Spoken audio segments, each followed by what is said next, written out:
Hello, everybody. It's Rodney Payasi here, and welcome to the discussion. And here we're going to be discussing a few things, and I'm just going to introduce our panelists. And here on my left, we have Kyan Perez, and then to the far left, we have our guest speaker, Mr. Mutombeni. Good to see you all. And so, Kyan will kick us off. Yeah, I just want to start off with just saying like a couple words from my perspective. You know, being that like you're the elder and like you've been obviously been through way more experiences than us. You lived longer, but I just want to say, you know, us being year 12s, kind of like we have 2.5 terms left of school, and it's all over. So I just want to say something like, you know, what did you do, you know, after high school? You know, what was on your mind, and what were you planning for the future, and like what ended up being, and like what did you discover like afterwards for yourself? Okay. I guess I grew up back in Africa, but I went to not a public school, a private school actually, and so the experience is somewhat similar to what you guys are going through.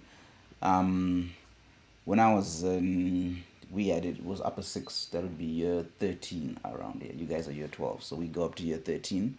So I was maybe a year older than you guys, but generally the experience around this time, I was getting ready for my exams, for my final year exams. You know, you'd be a lot of studying and all that, and beyond that, like very few people, because there are with our school system. By the time we get to your level, there are very few of us who are still in the school system because 2 years earlier there are exams, and then like more than 60% if you drop out, then you're left with a lot less of you. So you know, you sort of start thinking about, usually at that level you're thinking, I'm either going to go to college or uni, like, or like TAFE or uni, like for you guys. So you sort of thinking of that in the back of your mind, but there's a tendency, like, you know, to think, you know, life is still easy. I'm a student. My parents take care of me, and you don't really think even a year or 2 years in advance. It's very easy to fall into that trap, especially when your peers are doing the same thing. And you know, you may go to school with someone who has a very rich father, and you know, they are like, don't even care about school, but they're still in school, and these are the kind of things you see around you, and they can distract you, and maybe you know that, look, maybe where I'm coming from, things are not so sorted. I need to make a plan for myself. If I don't sort my education out, I'm gonna have a problem. So for me at least, that's how I saw things. I was like very realistic. Like there were students who had gone before us. I would look at it and say, the guys who were seniors last year, what are they doing? Most of them, they looked like the cool guys. What are they doing now? And they're now outside of school, no more in uniform. They're not in this environment that's safe. See, most of them are just hanging around town, not doing much. Some of them are just maybe working at the grocery store, and be like, so that's all it ended up being. So all that coolness was just so that you can go and do something that basic. So you really start to, at least for me, that's how I saw it. But I can tell you there were other people I was learning with who didn't see things that way and would think, you know, and this they fall into the similar trap. So I think it's very a good starting point for you guys would be, try to think in like in odd numbers. 1 year from now, what do I want to do? 3 years from now, 5 years from now, and then maybe 10 years. That's an even number. But at least if you have even like 1 year, 3 years, it puts you way above everybody else, because at least what you're doing now, you're thinking, how will it benefit me 12 months from now, 3 years from now? And that really can help you. Like if you need to be studying now because you know your grades are not great, you know next year I need to get, I don't know what you guys call it, ATAS, whatever it is, I need to get this mark. So you know, if I do this now, next year I'm going to be where I want to be. And most people don't even grown-ups don't even think that far ahead. So doing that at such a young age is so important. But if you can do it for like, the longer you do it, the better off you are. So that's what I'd say. Yeah. Yeah, definitely. But in a sense, like you think of it more like a logical way of thinking when it comes to like a future. But for me, like and most other people that like get out that I hear who get out of school, they think of more of a purpose. You know, what's the career, or like what's the thing that they want to do for the next 50 or 60 years of their life? Because every time like I speak to people, like it's all like they just think in the sense of just working, but they don't think of it like how, what do they want to do that to other people may be perceived as work, but for them it's not work at all, because they love to do it. It's a pleasure that they get to do this, and they get to make a living and support their family doing it. So what would you say, like passion wise, what did you discover about yourself, and what led to you like pursuing that career? Yeah, that's a good question, and I'll tell you, I come from an era where you really had to put passion aside and just get what paid the bills. You really had to think. It was a very practical approach that we took when we were growing up. Like, I'll tell you, for me, like the system I grew up in, there were there were only two unis in the country, so you had to get top marks to just get into uni, and there was so much competition that to get the let's say you're passionate about medicine, you needed to get all A's because there'll be so many people who also want to get into medicine. So already that meant, and you didn't get all A's, you can't do medicine. Passion out the window. So you have to look at plan B, plan C, plan D, and then look at your results. What do they match up with your plans in terms of your priorities? Then you go with that. And that's what most people did. Like, for example, for me, I probably should have done architecture. I was very good at art. I was very good at technical drawing, technical design, that kind of thing, but I was also good at mathematics. But then I didn't really, I sort of like doubted it. I wasn't sure if it would work for me because I just thought on the creativity side, maybe, but I probably should have done that. But then I also was passionate about numbers and I wanted to do actuarial science. That's what I really wanted to do. But I didn't have the grades that were required because you need to be like mad genius level to be allowed, because a class would maybe have about 10 or 15 students when they start, but by the 5th year of uni, 3 or 4 graduate. So it was really tough. So for me, in terms of that, that's something I didn't do. Like I said, I was good in art and I sort of like let that slide. All that kind of thing, the creative side of me, I just let it, I went practical. I need to be able, I want to have a family, I want to be able to provide for them, so I know if I do this, I'll be able to get a job and do that. And that was the thinking back then, but this is like, what, 20 years ago at least. So the thinking was different, but we were now changing. We're coming into a new millennium, the 2000s. Things have changed, and progressively they have. I mean, nowadays you've got someone who's a YouTuber, and they make a living off of that. There's someone who's just charismatic, they've got a good character, they're passionate about football, or they're passionate about, I don't know what is fashion, and that's what they do. And they make a living, and, they can, and they're just living their passion, and they're working hard at it. So the world we now live in, there's so much more opportunities, and we've now actually seen the results of that. People are more open to it. So you guys have that advantage. You don't just have to do the accounts, the doctor, the nurse, the engineer. The field is opened up for you guys. So I think that's one advantage you have. And for me, it's like I said, the art. I dropped it. In 20 years, I didn't touch a paintbrush, but I've recently started doing it. And I'm a bit rusty, but I figured, you know what? I enjoyed it, so I just do it as something I enjoy. But had I been doing it for the last 20 years, how good would I be? Probably be like a world class good, So that's one of those things that, and I think what's important is sometimes like playing it safe.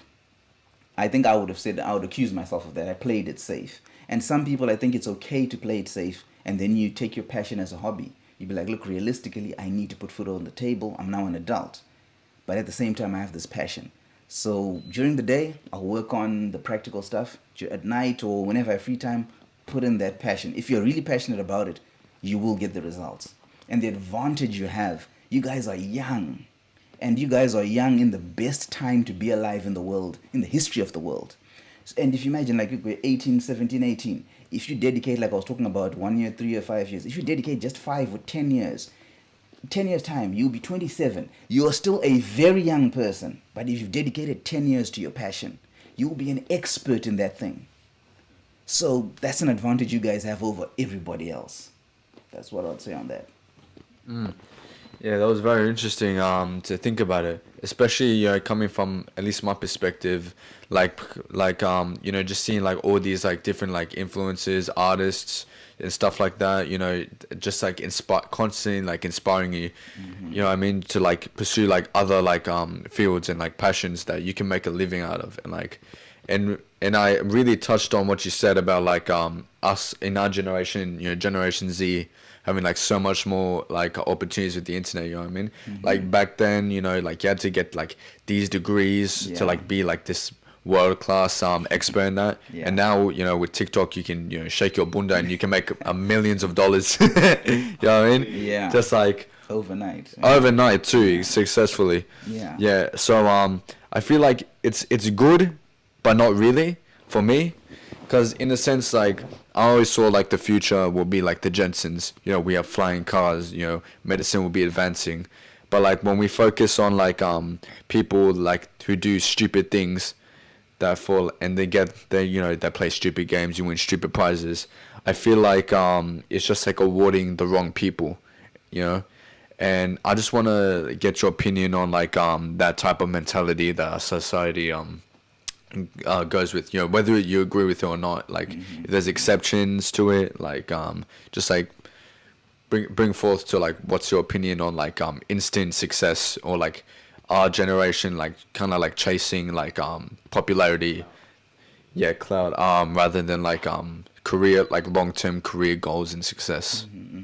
Yeah, I think this. I remember when we were young and we were like your age, and the old people be talking about how this is now the microwave generation. You want everything instantly, and I think that's only gotten worse. Like we're talking about YouTube, and you do a video for 10, 15 minutes, you go viral. Now with TikTok, it's a 10-second video. I mean, if that's not instant, I don't know what is. And as you mentioned that, I was actually thinking about something. Some time ago, I came across this thing where they were saying, it was a podcast, and they were saying that in China, the algorithms for their podcasts, for their TikTok, it's different for the rest of the world. The rest of the world, it's whatever just goes viral. Anything, the stupid stuff, the silly stuff, the ridiculous, the outrageous.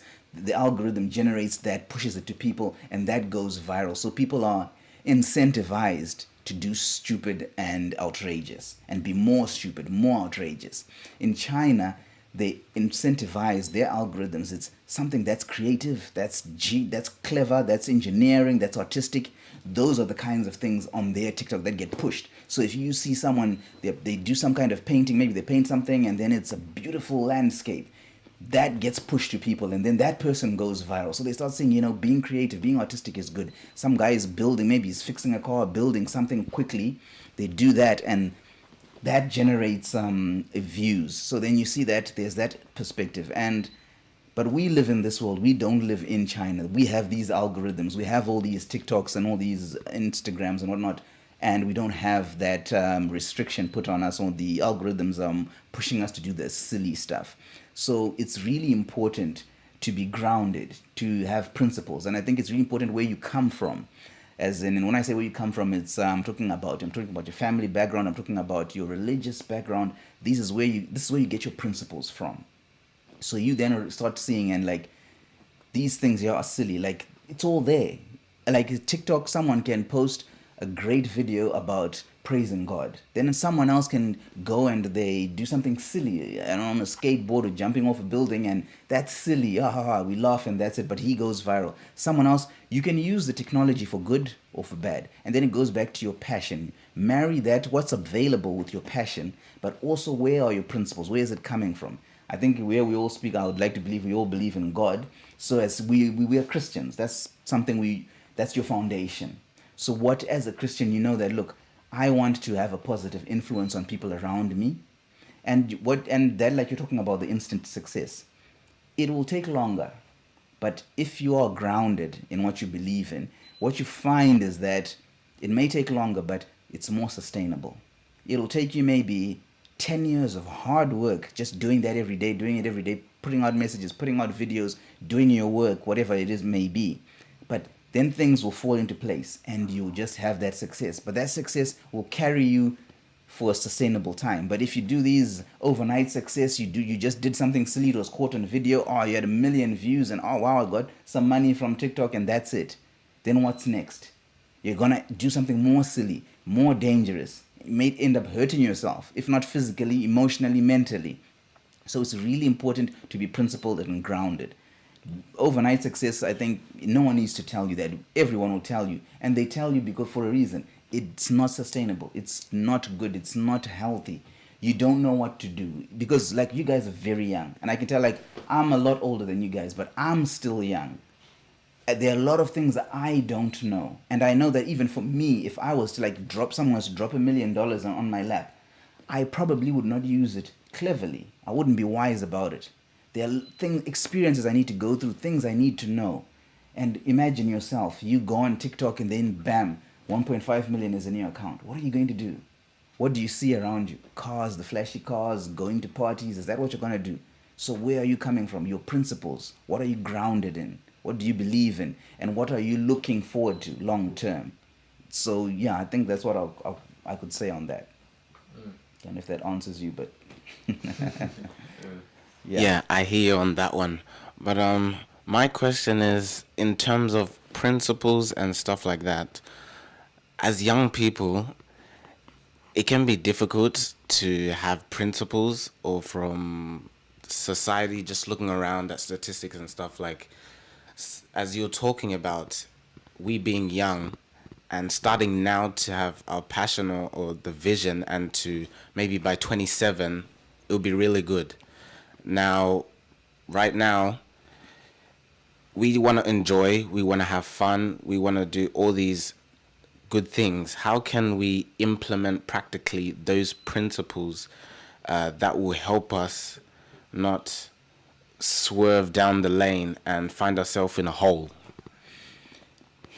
good question, because as young people, you do want to have fun.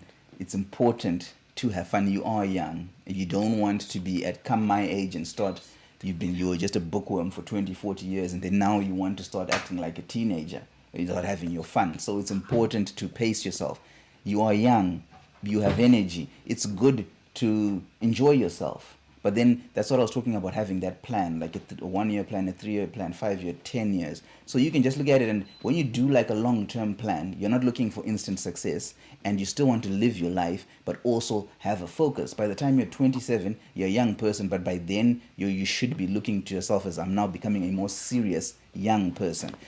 In 10 years' time, if you were to, like, I don't know what you're passionate about. Maybe you're passionate about sports science. I don't know what you like. And then you could say, look, let me just read one book every month. For 10 years, that's 120 months of just reading books. You would be an expert in that thing. And that is not even difficult to do, right? It's not difficult to read a book. It's not difficult to take a course. You can go without your friends. You can do whatever you want to do, follow your passions, but just you have some kind of a plan that, look, every now and then this is what I'm doing. Like I have a long-term goal. This is what I'm aiming at. Because what you find is, when you start out, you're having fun, you're doing all these things. It may look like it's a big and crazy goal, but it may look like it's unattainable. But you find as you develop, as you get more skills at the thing you're doing, and like, I'll give you an example for one thing. For myself, I enjoy reading books. I think you know that I'm crazy about reading books. And some years back, about 5 or 6 years back, I just gave myself this goal. I was like, I want to read a book every week. Then what happened is, when I started, I'd find at the end of 3 days or 4 days, I've finished a book. Then in my mind, I'd be like, I said a week, so should I wait until Sunday to start the next book, or do I just start now? Then I was like, but why not start now? Why not? So I did that. Then I find, okay, I'm doing 2 books a week. Then I'll be like, but sometimes I can even do 3 books. Then that first year, I think I did about 185 books. Then I'll be like, wait a minute. So I did that. And then I was just like, I just enjoyed it. I read whatever I enjoyed, be it fiction, be it motivational, be it biographies, whatever I enjoyed, be it Christian books, whatever it was. If I enjoyed it, I was going to read it. And then my goal was just enjoy it and just hopefully become wiser and clever at the end of it. Second year, I did the same thing. I read 200 and something books. I forget the number. And this is me as an adult. I'm a father, and I've got a wife, everything. This is not young at all. Way older than you guys 5 years ago. And I did that. And then third year I did that. I think third year was the craziest. I think I did like 300 something. No, I think, yeah, it went up, but then it went up every year. But then it got to a point where I was like, okay, now I'm really, and then I got an idea. I was like, oh, that's a story. Then let me write it down. I wrote the story. Then another one came. I wrote it. And before I knew it, I'm not a bad writer. I'm not great, but I'm not bad. And this has only been in 5 years. I didn't even see. I thought, and my plan was to read, and then before you know it, within a 5-year period, I read 1,000 books. How many people do that in a lifetime? But I didn't even start out with that. But I just had the plan just with 52 books, 1 book a week. Where did it lead to? 1,000 books later, I've written, I don't know, 2 or 3 books. This is where I am, but who knows where you'll be, and you guys will still be younger than me 10 years from now. Younger than me now. What could you guys do? with all the tech at your availability, everything you've got in front of you. So yeah, I don't know if I've answered your question, but yeah. Yeah, definitely. It's amazing you read 1,000 books. I can't even read two for a school assessment. But yeah, but no, like what you said there like was really important about like just focusing on like what can make you an expert in something. You know what I mean? And that's just like the baby steps that I noticed that you took. Yeah. Whether it be like 2 books a week that can turn into 1,000 in 5 years over time. So it's just like that snowball effect that I caught from you that like maybe I can implement that into my life. But I also want to know, you know, you like to mention this a lot, like being young and like how, at least in my opinion, how valuable you take it to be. Because like we don't really have much time to like enjoy like, I mean, just think about it, like being like like let's say you're an adult, like you know it's like an adult, like he gets to live rent free in a house, run amok, doesn't need to get a job, he can just do a bunch of stupid stuff, like this and that, and like they'll get like a slap on the wrist, like that can never happen. Only in our like age group can that happen because we're young and we're stupid, and that's supposed to be the way it is because we're still learning. Yeah. So I just want to get your opinion on this. Like, is it important to live in the moment or think ahead in the future? Live in the moment or think ahead in the future? That's a good question. The way I see it, like I'll keep going back to the planning thing. When you have a plan, there is a certain structure to your life. There is a certain order that comes naturally because you find yourself. It's almost like, take for example the school setup. You know that on Monday I have to get up at a certain time if I need to be at school by a certain time and I need to do these subjects. There's certain things. So there is a structure. You may not be in control of it or you didn't set it, but there is a structure. When you become an adult now, you have to set that plan. You have to set everything in line. And then having said that, when in the broader framework, when you've got that plan, then you now live, when you're doing whatever you're doing, it's with the plan in mind. Like if I am, for example, reading a book, I'm going to pick a book that I enjoy, and then maybe there's something, whether I enjoy it or not, but I'm going to make sure I enjoy that book because in the moment I'm enjoying this book and I'm going to do my best to enjoy it. But this book it's part of a strategic plan. Then sometimes it may be even taking a break. Like you're doing whatever you're doing, take a break. Enjoy that break. Really have fun. You know, like they say, no all work and no play makes Jack a dull boy. But at the same time, when you play hard. So you really enjoy it. Then when you work, because playing should be a reward for the hard work you're doing. You're working hard, you're studying hard, then you say, look, this is my day off. I'm going to really enjoy it. Because it's almost like I use the biblical example, like Paul used to say, it's better to be hot or cold than lukewarm. Like God can work with hot, he can work with cold. It's being ambivalent, being in the middle, not anywhere that he can't work with. Because when you're really passionate, we can just by a little bit of direction, we can push you in the right direction. We can just, turn this way and then bam, you're off because you're naturally a passionate person. You're naturally hot. Then you can go very far. But if you are, so enjoy yourself. Whatever you're doing, make the most of it is what I'd say. It's for the moment. But at the same time, have that plan. And the good thing about having plans is like, sometimes you may hit it early because you may surprise yourself. Sometimes you may hit it late or you may not hit it at all. But what you find along the way is, since you're young and you're doing this, you will find your purpose. You'll find your place. But it's almost like they say, a ship does not just start from some point going to another and has no plan. It has to say, I'm going there for it to dock there. You must be saying, I'm here right now. I'm in school. I want to be, I want to be a professor at New South Wales University one day. Maybe along the way, as you do your PhDs, you might meet someone who inspires you and you're in your studies and say, no, but why don't you do this? And they say, no, I wanted to be a PhD, but I ended up becoming, a professor in something else, or I went into the private sector. But you find your purpose in aiming for something. It's having no aim that is dangerous. Yeah, so live in the moment, have fun, but think long term. You will be way ahead of everybody. Hope I've answered you.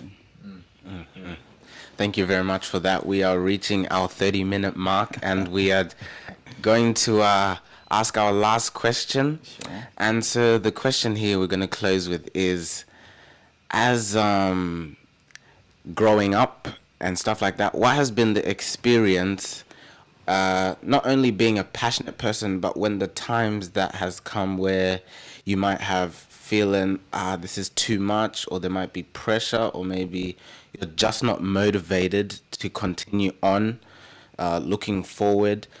How, from your experience, can you please give us some information and how we can not not be slack and like keep on pushing and keep on motivated, even if we feel like we are just gonna drop down and just give up?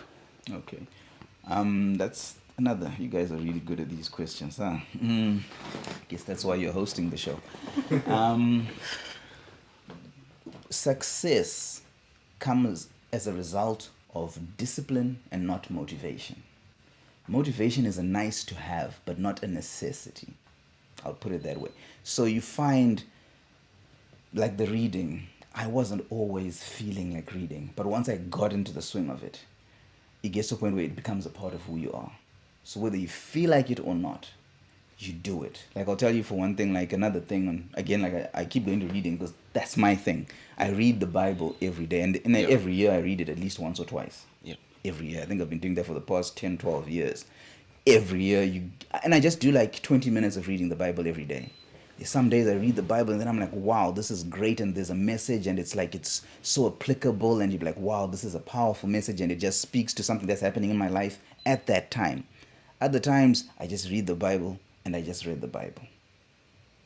And that's it. And sometimes it can be this day, the next day, the next day, the next day. But I don't stop doing it.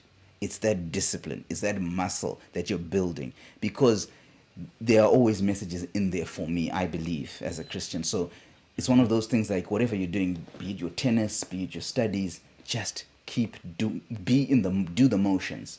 Because you find like whenever you're talking about, if you practice like your tennis, you practice 1,000 backhands, 1,000 forehands every day. Even you're having a bad game, it's going to come right because it's just a part of who you are. You've practiced it so much. So getting through those hard times, because they will come. There are times when you're just on a high, you just feel great and everything is just working. There are times when it will not. That is what will get you through, that discipline. Not motivation is nice. It's nice to be motivated, and I think it's good if you can listen to motivational music, motivational speeches, motivational books, motivational whatever it may be, movies, whatever tickles your fancy. Get motivated. It helps you, but then because it helps the discipline. But the discipline is key. Consistent. I tell you, you will achieve whatever you want to achieve. Yeah. Powerful. Thank you very much for your answers. And in closing, what I got from this, and I'll ask Kyan as well to, in closing, share what he got from this. And then I'll ask our guest just to say some closing remarks. And so what I got from this is that principle, discipline is key, and motivation is not what we should be like striving for or always holding on to, but the discipline and principle part of it. So I'll hand it over to Keon. Yes, definitely. I agreed a lot with like your view on the discipline part, especially because motivation, it's a nice thing. It's like this little high you get, like being happy, like laughing at a comedy or listening to your favorite music, but it won't help you in the long term. It's just a nice feeling that like everybody likes to throw around, like, oh yeah, I'm motivated to do this, but no one's to say I'm disciplined to do this. You know what I mean? I'm disciplined to be working like 2-3 hours in the gym so I can go out and perform in that sport. I am disciplined to be in the library every day so I can get that degree. Like no one wants to like throw it around. They want to say I'm motivated because it's just a feeling. They're like, because I feel like doing it, but like it's not like that in the long term.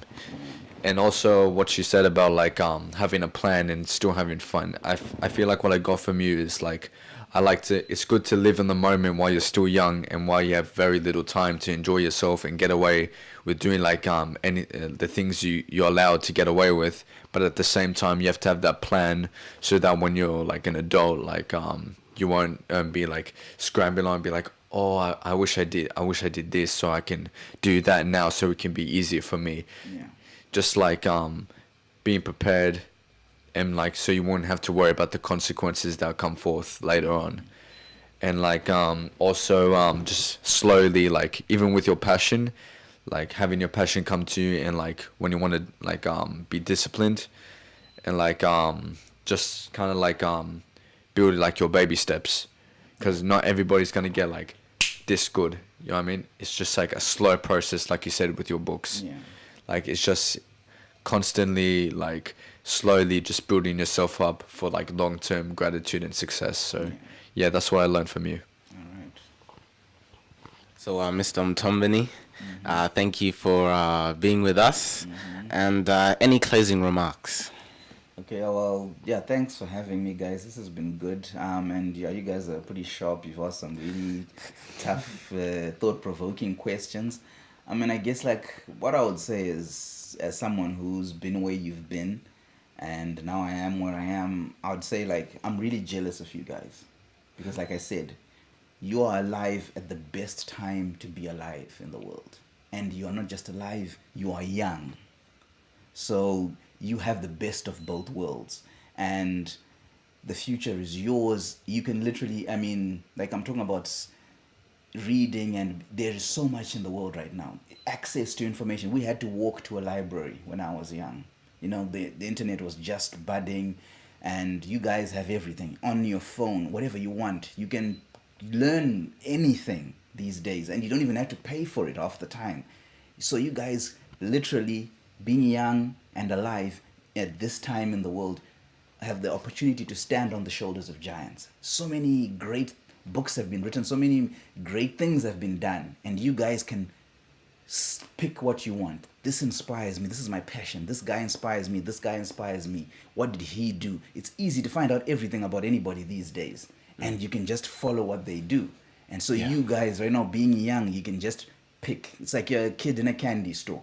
I like him, he did this, how did he do it? Where's his autobiography? What's his story like? You can get all of that, get it into your head, and then you modify it with however you are, being unique yourself. So you guys are really fortunate and blessed to be alive. So yeah, I really look forward to seeing how you guys turn out, and I really expect great things from you guys, because yeah, only greatness can come from your generation. Thank you very much for that, Mr. Mutombeni and Kayan. And if there be any of you youth out there, I hope this discussion has inspired you. And remember, principle and discipline, not motivation. Thank you if you've watched this far, and we hope to see you next time on the discussion.